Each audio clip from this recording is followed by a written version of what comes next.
Guardian, new orders from the Queen. She wants Skolas captured alive. I live to serve, of course. Just makes this a little harder, that's all. You'll be the tip of the spear. Get down there, find him, and pin him. I'll be nearby with a capture team of Prince Uldren's crows. The team and I just set down in a canyon a few kilometers from the Citadel. When you find him, we'll be ready. Yes, ma'am. What is up, my Squirtlettes? It is I, your king, welcoming you back to more Let's Play Destiny. In the last episode, we stopped the wolves' attempt to seize the technology of the Vaulted Glass, or at least we think we did. Other fallen houses and failed. Maybe now it's about weapons. Outfitting the wolves with Vex instruments of war. That would be bad. If Skolas thinks he is Kell of prophecy, then weapons could turn the tail. Yes, Varix, but so could our weapons, and we're going to do just that. So, let's get over there as fast as possible. We need to head up this way and not run into a wall like that. I ejected from my Sparrow improperly. It was an accident. I apologize. Anyways, so we got to go stop Skolas now. She says we got to capture him alive. I've got a bearing on that signal. It's way up there, top of the tower. Better start climbing, Guardian. That high? Okay. Anyway, so yeah, we got a little bit of a ways to go. I'm gonna do that. And, oh my gosh, that like emptied the entire room almost. But yeah. So, she says we gotta capture him alive. That doesn't actually really throw a hitch in anything, trust me. It doesn't. It's not like it's gonna make anything more difficult. It's just a plot point to, set up the Prison of Elders, actually, because, spoiler alert, but Skolas was the final boss, technically the raid boss, I guess you could say, of the House of Wolves. Strong gravity distortion at your location.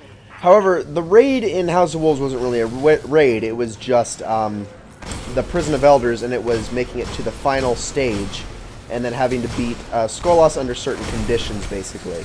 He was the final boss. Now, while the boss fight itself did have very interesting mechanics, it was nothing more than an extremely hard strike, I guess you could say.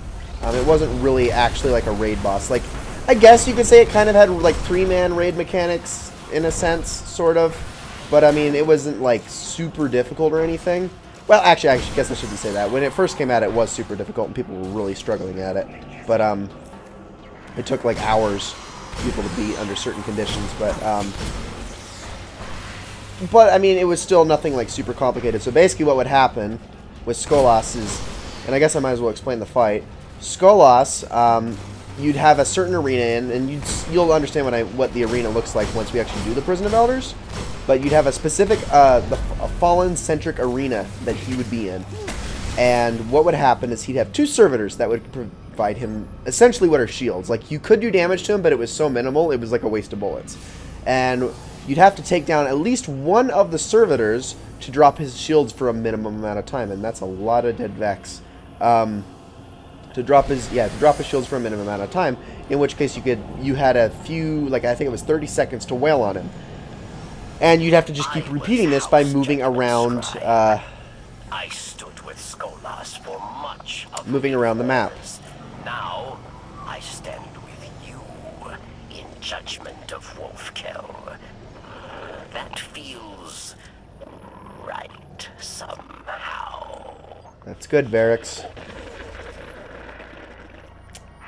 And yes, there is Vault of Glass technology.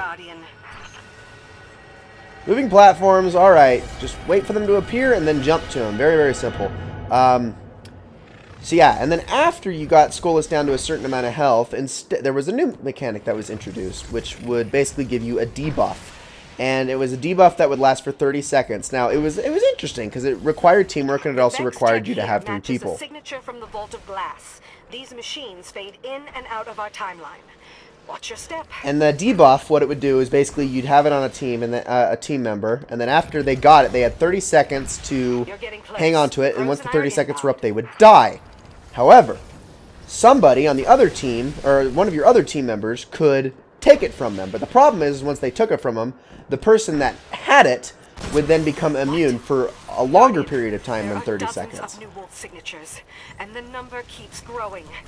It's the Vex tech. So what that meant, basically, Skolas. He's pulling the entire House of Wolves through time. what that basically meant is that you had to basically have the person that didn't have it before take it from you the next time, and you basically have to rotate it between the three of you constantly without dying. Now, there was some interesting mechanics with that, because if, like, let's say the person who had the debuff did die from, like, Skolas or something, the debuff wouldn't pop up on a team member for, like, another 30 seconds or even a minute. So, you could kind of use that to your advantage, but then there was also revive timers as well, like there are in strikes and stuff like that, in higher level, or like in higher level strikes. So, yeah, it was very, very interesting. Where is he? And there's the big guy himself. Let's do this thing. Dude, I'm taking you down. Oh, you suck. He just said, I stole the gift of freedom, secrets of time and space. House of Wolves will stand forever. No, I'm about to drop it to its knees. Sir? He has nowhere left to run. Take him down. Got it. The House of Wolves is broken. Stand by for a transmission. This is Morasov, Queen of the Awoken. Guardian, when you first came in search of the Black Garden, I thought of you as just another mote of light, too far from its traveler. I see now that I was wrong. Accept my thanks, and the promise of a fitting reward. Petra, bring Skolas to me. Capture confirmed. I almost feel sorry for Skolas here. Conversations with the Queen can be harsh. Anyway, I'll meet you back at the reef with your reward. Awesome! Ladies and gentlemen, that is going to be it for this episode of Let's Play Destiny. I hope you all enjoyed it very much. In the next episode, we're going to be doing a strike, the one strike that came with the House of Wolves. So, thank you all so very much for watching, and I will see you all in the next one.